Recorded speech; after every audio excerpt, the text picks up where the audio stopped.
So last night's Golden Globe Awards were, in my opinion, a fairly tepid affair. I'm Daniel D'Addario. I'm Variety's chief television critic, and I'm here with Owen Gleiberman, our chief film critic. I don't have a ton positive to say, unfortunately. I found the ceremony to be very by the book, with none of the risk that's characterized recent years.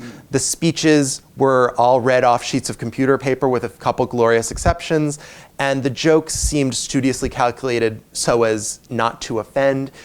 Sandra, that reminds me, you know what race of people really gets under my skin? Andy? The Hollywood half marathon. Because it messes up all the traffic, you know? Oh, yeah. I hate that race of people. It's the worst race of people. It seemed like a perfectly calibrated award show if your goal was to have no one tweet about it whatsoever. What did you think, Owen? Well, I agree with that entirely. You know, it's funny, it's such a mouthy era, and yet at the same time, it's an era obsessed with virtue.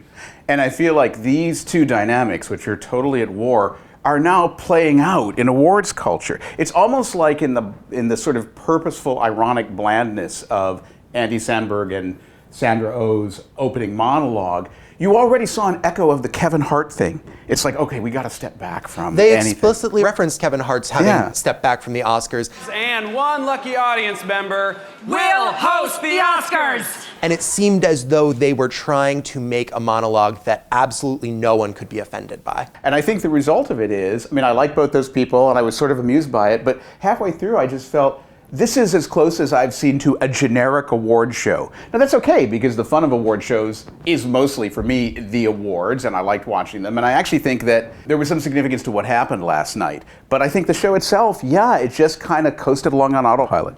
I couldn't agree more, and it felt like a bit of a come down from what my expectations had been. As I like both of those hosts, and I've thought that Samdberg as a host at the Emmys showed great sensibility, but it just felt a bit tamped down. So I want to ask you what the biggest surprise of the evening was for you as regarded the awards themselves. Clearly Bohemian Rhapsody winning Best Picture Drama. Yes. I mean, there are a lot of people who have thought that movie wouldn't even be nominated for the Oscar. I think it's clearly on the map now.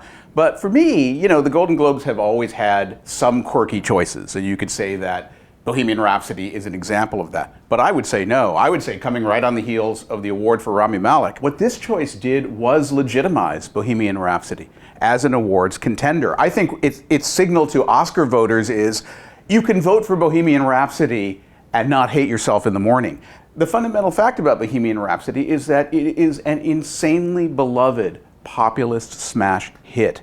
It's a movie that I, like a lot of critics and like a lot of members of the gay community, had mixed feelings about, and yet audiences love this film. There is something kind of conservative about it, and I think that could actually work for it at the Oscars. So, I'm not saying it's going to win, but in an increasingly wide open Oscar field, where A Star is Born is clearly not a slam dunk anymore, I have seen stranger things happening than Bohemian Rhapsody potentially winning on Oscar night, and if that happens, the Golden Globes, I think, will have been instrumental in paving that way. What about you on the television side? Did anything kind of jump out at you as significant? It's interesting because I feel as though the Golden Globes for a long time have had the position of kingmaker in television in a way that maybe they're only just now starting to in film. Because they come earlier in the calendar of the year than the Emmys significantly, they really can plant a flag and declare a show to be worthy of awards attention, in some cases even before it's finished airing its first season. We saw the Kominsky Method claim Best Comedy and Best Actor for Michael Douglas. And I was a little surprised, though, that they ceded their historical role in deciding awards attention by giving their Best Drama prize to The Americans, a show whose awards story is now completely written. It is off the air, and it will not be eligible for further Emmy attention. I would have thought that they would honor something like Pose or Bodyguard, a fresh new show that's in line with what they've done. But perhaps they're growing a little bit more prestige conscious. Few shows have been written about as glowingly as The Americans, and it's the sort of thing that a respectable awards-giving body, not one going out on a limb, honors. So you're saying that you think the voters of the Hollywood Foreign Press Association may be a little more conscious of their new respectability Correct. now. Absolutely, yes. Because I think if you are the Golden Globes in the 90s and no one really has much time or respect for you other than enjoying the show, you can do something really risky. They awarded Jennifer Garner for Alias is an iconic example to me, a very worthy winner that seemed at the time like a big risk.